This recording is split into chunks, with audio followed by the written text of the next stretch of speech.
Chances are you clicked on this video because you're interested in building your own Atlas swap vehicle. One thing that a lot of us tend to do on these vehicles is go ahead and do the Atlas Industry oil mod. What is that mod and why do you need it? Let's jump in and find out.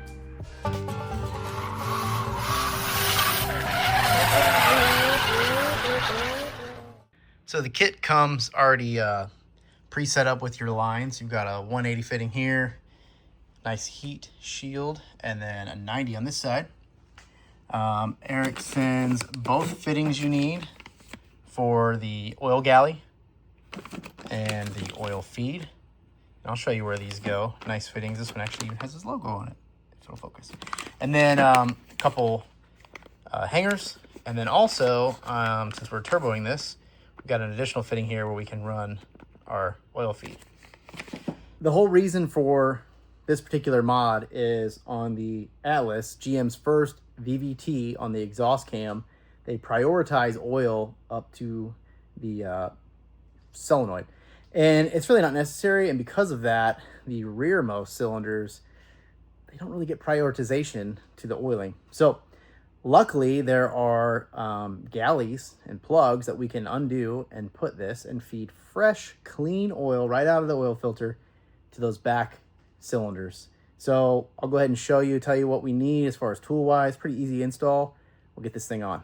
So down here, you can see those oil galleys I was talking about. So that's cylinder 4, 5, and 6. I think we'll probably end up tapping into 5 here. So we'll get this loose. And then over here, ignore that. That's for the pressure sensor. But on the front, there's another galley there that we'll run. And that's where that 180 will sneak through right there. And then we'll run that hose along the bottom and up to that, and then be able to feed our turbo. We'll get those out. So I was able to break it loose with an 8mm and a breaker bar, and then it just screws out the rest of the way. Now you can see quite a long threads. A regular fitting won't actually thread in far enough, so that's why it's a great idea to get that kit from Eric at Atlas Industries, because this is a very different style fitting, and I'll show you the difference. So we'll get that cleaned out, get our new fitting in. So here's the fitting that goes in the block, labeled oil galley fitting.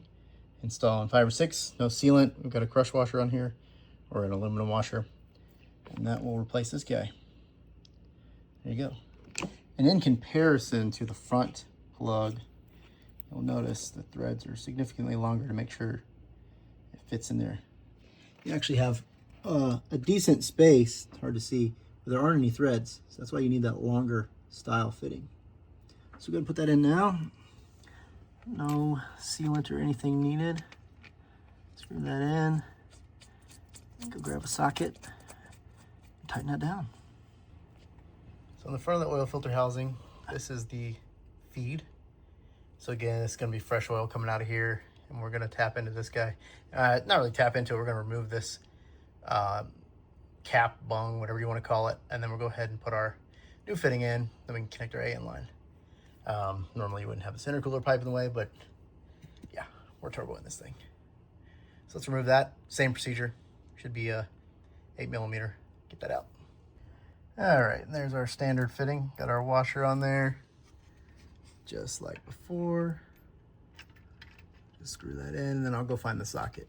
By the way, that larger fitting, if you want to use a socket on it, was a 15/16. This one looks like it's a little smaller.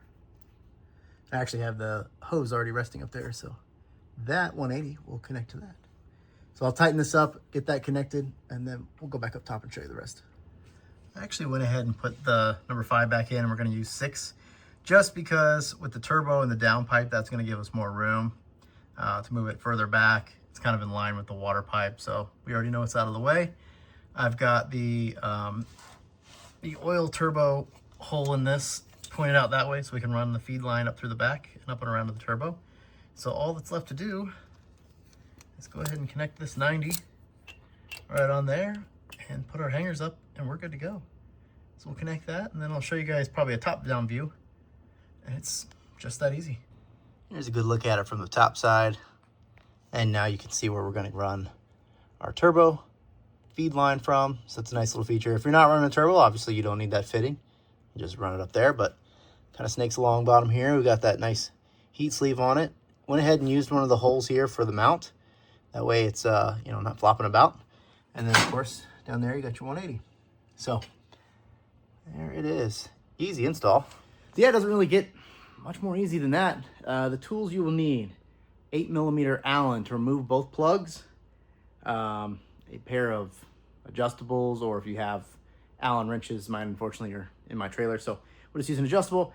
And then to tighten down both of those fittings into the block and the oil filter housing, you need a 13/16 for the smaller one and a 15/16 deep socket for the larger one. After that, there's not much more to it. Obviously, should help the longevity of our bearings. I don't know how many miles are in this motor. Could be 100, could be 150, could be 250. I've seen some of these Trailblazers with 300,000 miles on them. Normally it's not the engine, it's the transmission. But let's do everything we can to keep this thing healthy. We're gonna throw some boost at it, and we need those bearings to stay nice and happy. Also, it's a great option if you are turboing the car to have a nice spot to get that clean oil feed to your turbo. So thanks for watching. Guys, make sure if you're looking for one of these kits, you go to Atlas Industries, his website there.